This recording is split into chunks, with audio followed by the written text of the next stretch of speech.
రేవంత్ రెడ్డి అడ్డుకున్న విధానం వల్ల సౌత్ కు నష్టం జరుగుతుందంట. నరేంద్ర మోడీ గారు ఎస్ అంటే మనం నో అనాలి.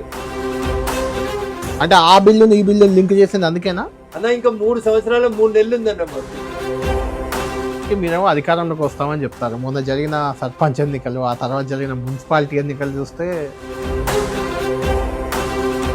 మీ కులం 0.4% ఉందని సర్వే చేసిన వాళ్ళు అడుగుతారు.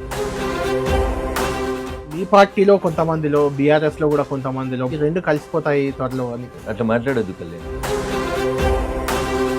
తెలంగాణ బీజేపీ 3 గ్రూపులు, 6 తగాదాలు, 6 పంచాయతీలు. మొన్న జారిపోయినట్టు మళ్ళీ ఒకసారి అధికారం జారిపోతే కార్యకర్తలు మనల్ని క్షమించారు. కవిత గారు సిద్దిపేట బట్ల దిగుతా అని చెప్పారు. కేసీఆర్ గారే కూతురుని ఏమన్నా హరీష్ మీదకి పంపిస్తారు అనేది తర్వాత ఆలోచించుకోదు. 40 ఏళ్ల సీనియర్ కదా, కొంత రాజకీయాలపై అవగాహన ఉంటుంది కదా. ఉంటే మరి నిజామాబాద్ ఎందుకు పోటీ చేసి, ఎందుకు గెలవలేదు Nizamabad MP? BJP MP Raghunandan రావుతో వీకెండ్ పాడ్కాస్ట్ రాత్రి 7 గంటలకు మీ 10 టీవీలో.